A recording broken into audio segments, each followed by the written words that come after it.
నమస్తే, నా ఛానల్ పేరు ఉమారామ వ్లాగ్స్. ఇవాళ టేస్టీగా ఉండే పొంగల్ని ఎలా తయారు చేసుకోవాలో చూపిస్తాను. ముందుగా దీనికోసం స్టవ్ మీద ప్యాన్ పెట్టి ఒక 1/2 కప్పు పొట్టు పెసరపప్పుని తీసుకొని ఫ్రై చేసుకోవాలి.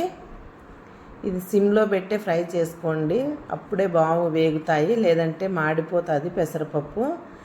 పొంగల్ కోసమని నేను 1 గ్లాసు బియ్యాన్ని తీసుకుంటున్నాను. ఈ బియ్యంలోకే మనం వేయించుకున్న పెసరపప్పుని యాడ్ చేసి బాగా వాష్ చేసుకున్న తర్వాత ఒక 1/2 అవర్ సోక్ చేసి పెట్టుకోండి.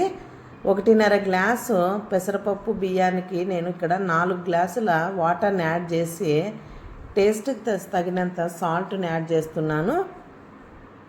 అలాగే ఒక 1/2 స్పూను మిరియాల పొడిని కూడా యాడ్ చేసి ఈ రెండు బాగా మిక్స్ చేసిన తర్వాత లిడ్ని పెట్టి ఒక 3 విజిల్స్ వచ్చే వరకు ఉండాలండి. ఇప్పుడు విజిల్ తీసేసి చూస్తే మన పొంగలు బాగా ఉడికిపోయి ఉంటుంది. ఇక్కడ చూపిస్తున్న విధంగా గెంటెతో బాగా మిక్స్ చేసుకుంటే పొంగలు బాగా మెత్తగా అవుతుంది.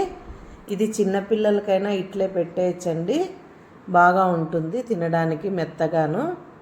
ఇప్పుడు దీని పోపు కోసం అని స్టవ్ మీద ప్యాన్ పెట్టి ఇందులోకి 2 స్పూన్స్ ఆయిల్ వేసి ఇందులోకి 1 స్పూన్ జీలకర్ర, ఒక 10 జీడిపప్పు పలుకులు కూడా ఇందులోకి యాడ్ చేసి అలాగే కొంచెం కరివేపాకును కూడా యాడ్ చేసి ఫ్రై చేసుకోవాలి. ఈ జీడిపప్పు కొంచెం కలర్ చేంజ్ అయ్యే వరకు ఫ్రై చేసుకోవాలండి. తర్వాత ఇందులోకి ఒక 1/2 టీ స్పూన్ పసుపును కూడా యాడ్ చేసి ఇదంతా మిక్స్ చేసిన తర్వాత మనం ముందుగా ఉడికించి పెట్టుకున్న పొంగల్లోకి యాడ్ చేసుకోవాలి.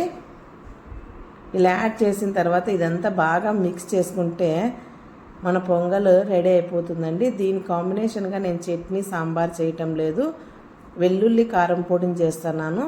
ఇది ముందు కాలం వాళ్ళు ఎక్కువగా తినేవాళ్ళండి.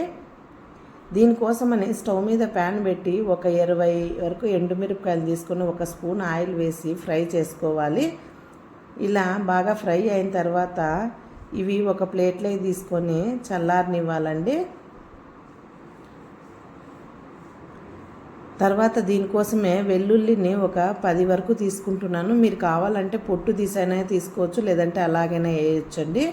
అలాగే 1 స్పూను సాల్ట్ను కూడా తీసుకోవాలి. ఇప్పుడు ఒక మిక్సీ జార్ని తీసుకొని ఇందులో ముందుగా తీసుకున్న 1 స్పూన్ సాల్ట్ అలాగే ఎండుమిరపకాయలని యాడ్ చేసి ఇదంతా మిక్సీ పట్టుకోవాలి. ఇలా మిక్సీ పట్టుకున్న తర్వాత మళ్ళీ ఒకసారి 10 వెల్లుల్లి రెబ్బలను కూడా యాడ్ చేసి ఇదంతా ఫైన్గా పౌడర్ చేసి పెట్టుకోవాలండి. ఇక్కడ చూపిస్తున్న విధంగా ఇప్పుడు మనం ఈ పొంగల్లోకి ఈ పౌడర్ కాంబినేషన్ బాగుంటుందండి. కొంచెం నెయ్యిని వేసుకొని తింటే ఎప్పుడైనా కానీ జ్వరం వచ్చినప్పుడు కానీ నోరు బాగలేనప్పుడు కూడా ఇలాంటి కాంబినేషన్ తింటే టేస్ట్ చాలా బాగుంటుందండి. అంతేనండి. లైక్ చేయండి, షేర్ చేయండి, సబ్స్క్రైబ్ చేయండి.